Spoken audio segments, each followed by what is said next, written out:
Hello दोस्तों, प्यारे भैया बहनों,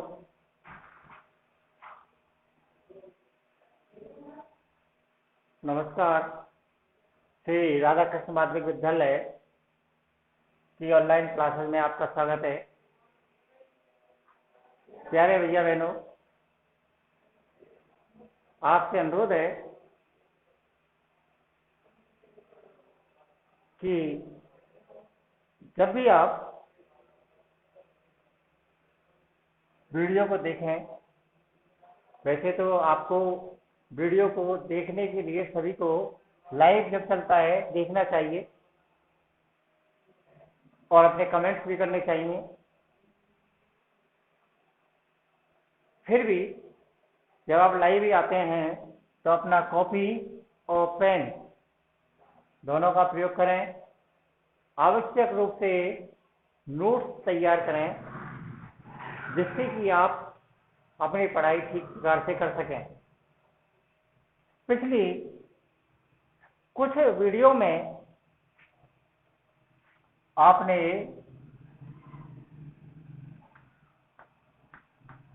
अध्ययन किया था पैसिव कंस्ट्रक्शन का। आज हम आपको एक नया अध्याय डायरेक्ट इनडायरेक्ट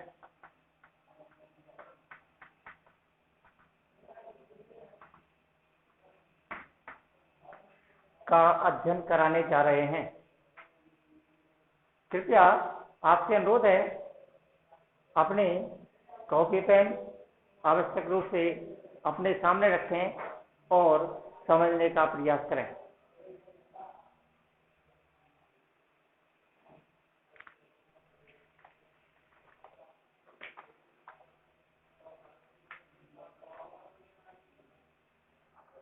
दोस्तों, अंग्रेजी भाषा में कहने वाले वक्ता को अपनी बात कहने वाले वक्ता अपनी बात को दो प्रकार से व्यक्त कर देता है। पहला नंबर, वक्ता के द्वारा कहने वाला व्यक्ति, ये था आपका कहने वाला व्यक्ति अपनी बात दो प्रकार से व्यक्त कर सकता है से व्यक्त कर सकता है या व्यक्त करता है। नंबर एक,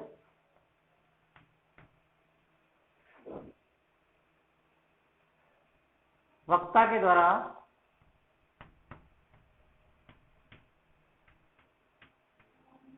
कही गई बात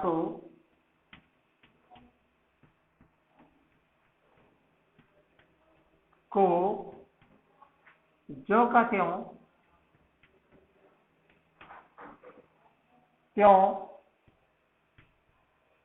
कहना या बोलना।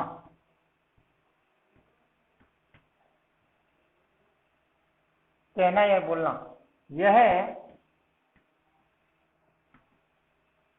डायरेक्ट सेंटेंस कहलाता है।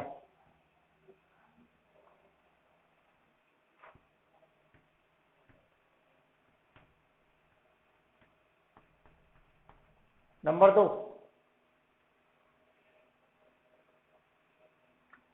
वक्ता के द्वारा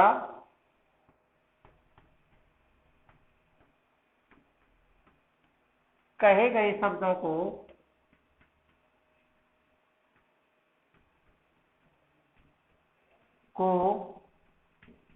अपने तरीके से कहना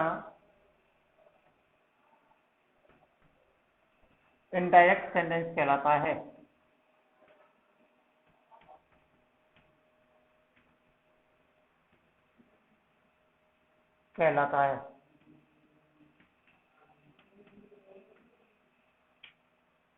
अर्थात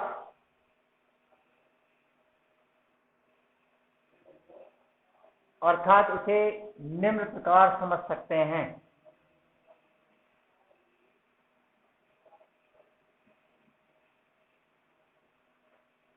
He said,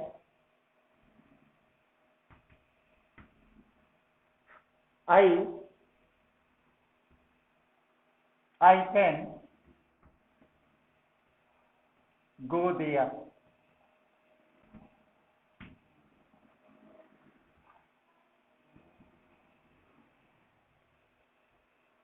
He said, I can go there. इस वाक्य को आप समझेंगे, वाक्य का जो करता है उसकी बात को जो का क्यों किसी व्यक्ति के द्वारा किसी तीसरे व्यक्ति को सुनाया जाता है। ही सेड, उसने कहा कि मैं वहां जा सकता हूं, अर्थात ये वाक्य डायरेक्ट वाक्य है। लेकिन यदि इसी बात को एक दूसरे प्रकार से कहा जाए, he said that I could go there, he could go there,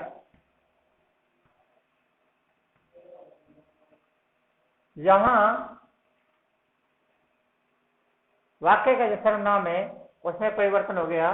he said, उसने कहा कि वह वहां जा सकता है था, अर्थात जब किसी भी वाक्य के सर्वनाम को परिवर्तित कर दिया जाता है तो वह वाक्य कहने वाले के आधार से परिवर्तित हो जाता है, उसे इनडायरेक्ट सेंटेंस कहते हैं। इनडायरेक्ट वाक्य कहा जाता है, अर्थात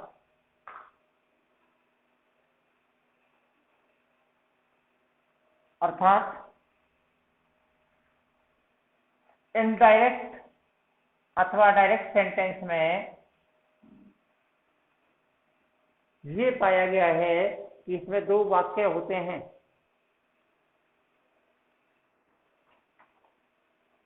इनमें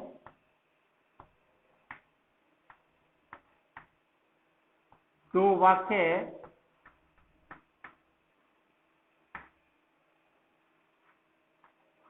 वाक्य आते हैं या होते हैं।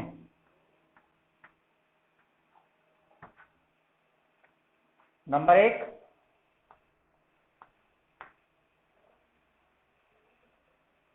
एक वाक्य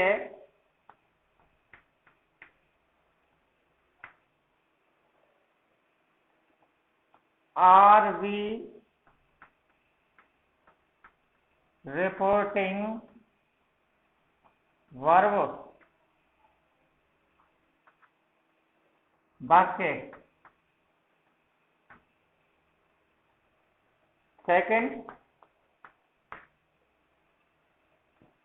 आर एस रिपोर्टेड स्पीच वाक्य। दो वाक्य होते हैं इसमें, एक आर्य वाक्य, दूसरा रिपोर्टेड स्पीच। आर्य वाक्य आगे जब नियम आएंगे तो उन्हें आर्य वाक्य शॉर्ट में बोला जाएगा, आरएस वाक्य शॉर्ट में बोला जाएगा, क्योंकि रिपोर्टेड स्पीच बार बार लिखने में आपको व्यवधान भी आएगा। इसलिए शॉर्ट आरवी और आरएस शब्दों का आप अच्छी प्रकार से ध्यान दें कि आर्य वाक्य कौन सा वाक्य होता है और आरएस वाक्य कौन सा वाक्य होता है। यहां नंबर एक, आरवी वाक्य, इसे पहचानेंगे ये कौन सा वाक्य होता है और इसका किस प्रकार से, किस तरह से देखने में कैसा दिखाई देता है। आर्य वाक्य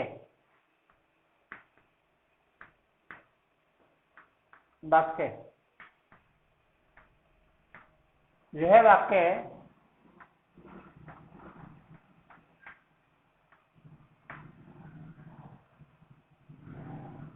बिना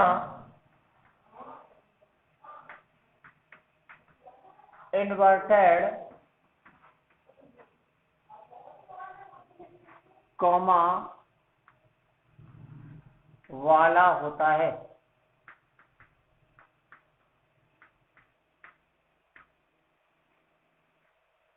अर्थात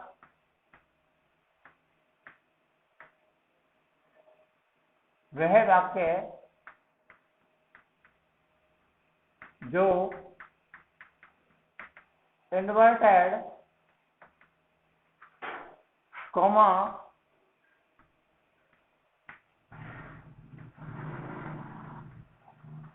के बाहर का वाक्य है।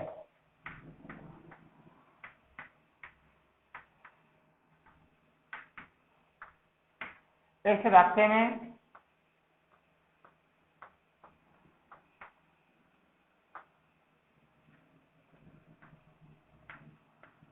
कहने वाला व सुनने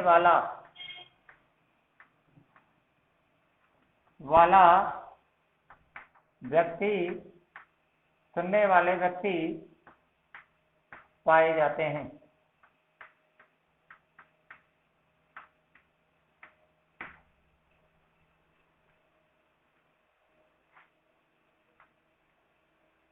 नंबर 2, आरएस वाक्य। यह वाक्य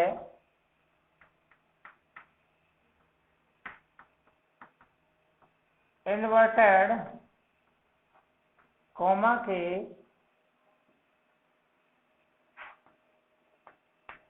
अंदर वाला वाक्य होता है।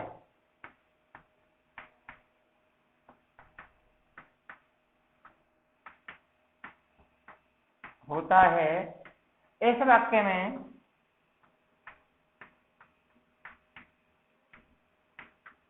मैं आर भी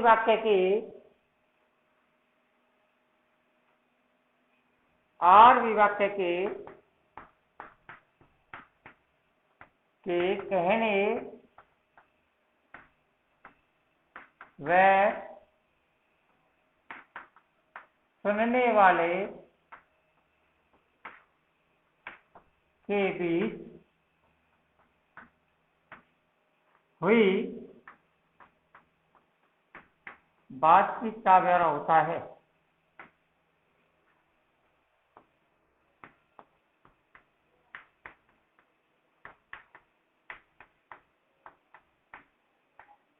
अर्थात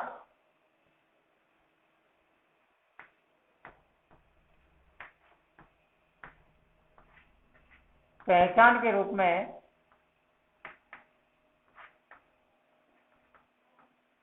में हम इसे निम्न प्रकार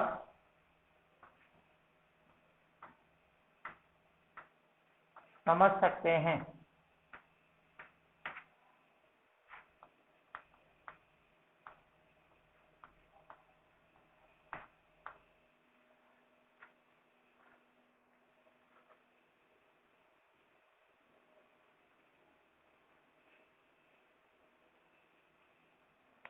जैसे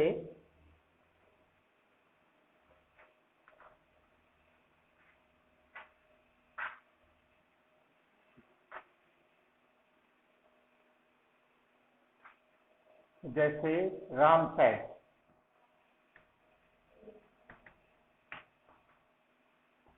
I am a teacher। पहचाना नरेशन का वाक्य है, क्योंकि एक वाक्य इन्वर्टेड कॉमा के अंदर, एक वाक्य इन्वर्टेड कॉमा के बाहर। अतः जो इन्वर्टेड कॉमा के बाहर वाला वाक्य है वह वाक्य आरवी वाक्य है, और राम की जो कही गई बात है वह वाक्य आरएस वाक्य में बताई गई है। तात्पर्य ये हो गया कि पहला वाला वाक्य आरवी वाक्य जो इन्वर्टेड कॉमा के बाहर है, और जो इन्वर्टेड कॉमा के अंदर वाक्य है वह आरएस वाक्य है। आओ अब हम आगे इन्हें बनाने का प्रयोग सीखते हैं।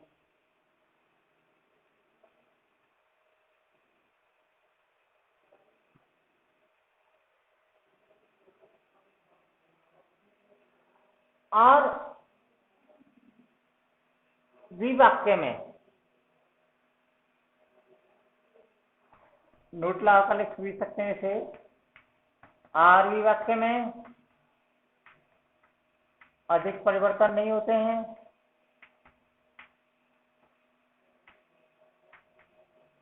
नहीं होते हैं।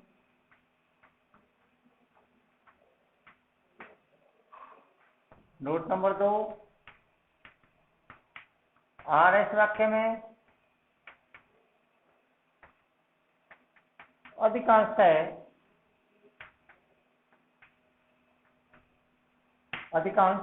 सभी परिवर्तन किए जाते हैं।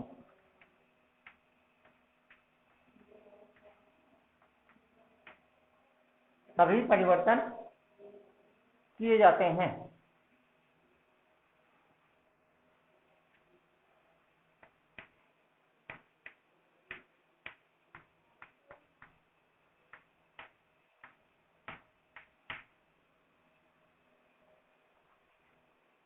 किसी भी वाक्य को पहचानने पर एक वाक्य आपका आर्य वाक्य, दूसरा वाक्य आर एस। निरसर बनाते समय आर्य वाक्य में परिवर्तन नहीं के बराबर होते हैं, केवल एकाध ही शब्द बदला जाता है, लेकिन आर एस वाक्य में अधिकांश सभी परिवर्तन होते हैं। और ये सभी परिवर्तन टेंस के आधार पर किए जाते हैं।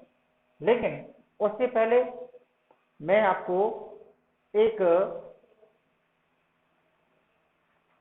सर्वनाम के बारे में बताना चाहता हूं। ये सर्वनाम आवश्यक रूप से किसी भी वाक्य में किस प्रकार से, किस तरीके से बदले जाते हैं, इन पर हमें ध्यान देना होगा। और इस वाक्य में मूलतः 3 प्रकार के परिवर्तन किए जाते हैं।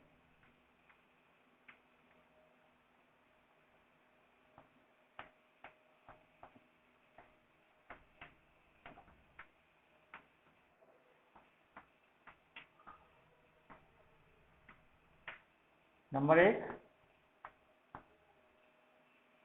सर्वनाम।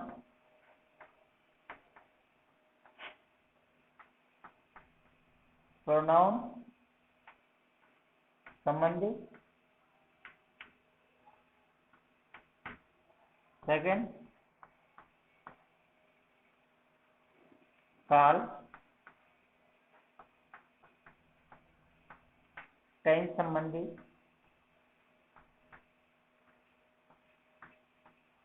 थर्ड, समय एवं दूरी संबंधी।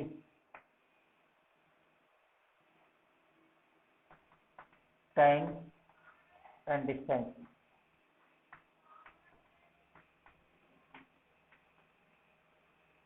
संबंधी।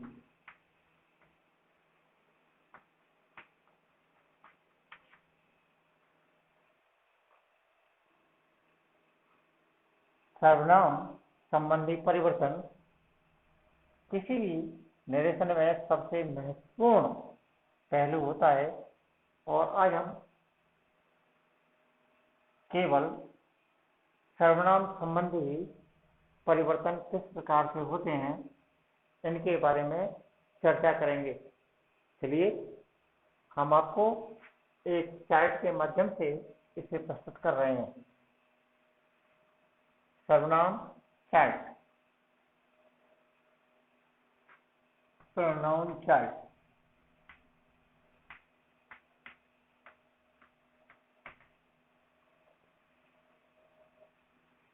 इसमें आपको पहला person, second number subject,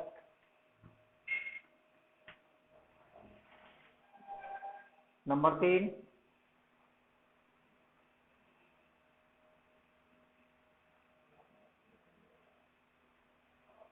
object, number 4,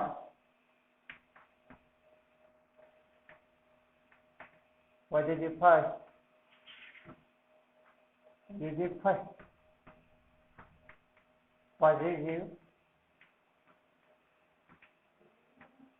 second reflexive.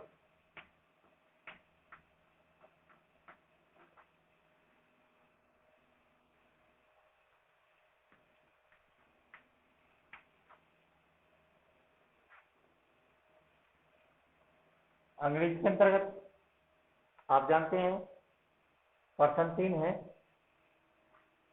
First person,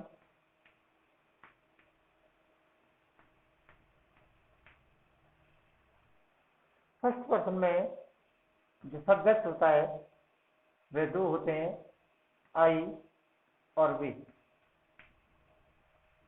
आई और वी ये एक वचन में प्रयोग किया जाता है, ये बहुवचन में।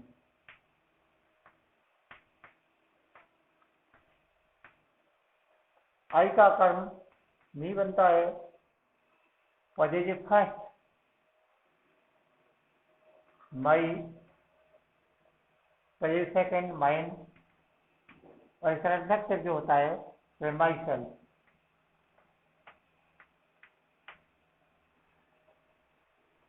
ओके, बी बहुवचन है। बहुवचन का object us, our, our, our self, ये बहुवचन है।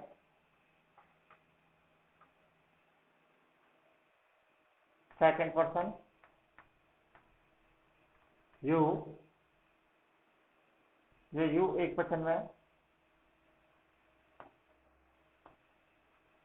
यू एक वचन, यू, यू,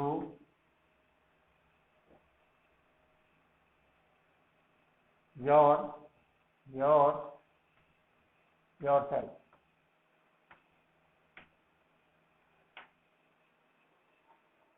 इसे हम एक वचन में प्रयोग करते हुए मान रहे हैं, लेकिन इसे बहुवचन में भी मानक कर प्रयोग किया जाता है। केवल परिवर्तन ये होता है कि अगर यहाँ बहुवचन माना जाता है तो बहुवचन में इसका प्रयोग केवल योर सेल्फ के लिए प्रयोग किया जाता है।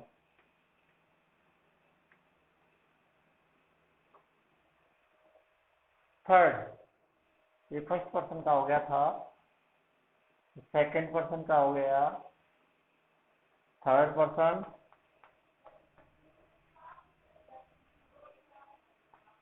पर्सन, इसका कर्ता आपको हो जाएगा he, she, it, ये सभी एक वचन।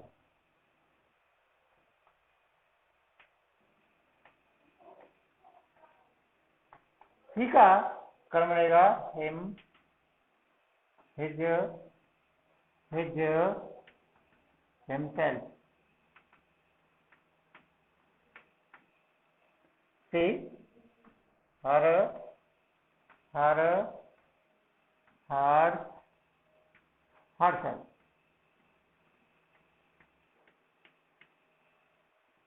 it, it, it, its, itself, its, यहाँ इसे सेकंड पोजीशन में माने तो मान सकते हैं, itself। इसके अलावा बहुवचन में दे,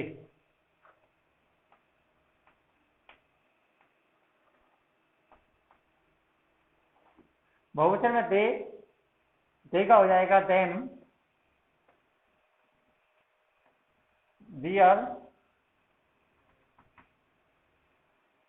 their,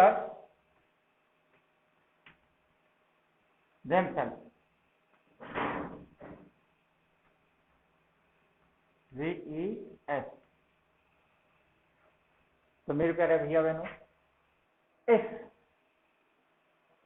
प्रोनाउन सेट सर्वनाम सारणी को आवश्यक रूप से कंठस्थ कर लें, जिससे कि आपको नरेशन के अंतर्गत, डायरेक्ट इंटरेस्ट के अंतर्गत किसी प्रकार की परेशानी नहीं आए। आपको यह सारणी एक प्रकार से उंगलियों पर रखी हुई होनी चाहिए। यदि ऐसा होता है तो आप किसी भी सर्वनाम को बदलने में कोई भी समय गवाए तुरंत लिख सकते हैं। अगला, धन्यवाद। फिर अगली क्लास, अगली वीडियो में किसी प्रकार की परेशानी के लिए कमेंट करें, बताएं, ठीक है। यदि किसी कोई ज़्यादा ही समस्या है, नहीं कर पा रहे हैं, तो आप समझने के लिए कभी भी फोन पर संपर्क करके विद्यालय आ सकते हैं। धन्यवाद, बहुत बहुत धन्यवाद। Thank you.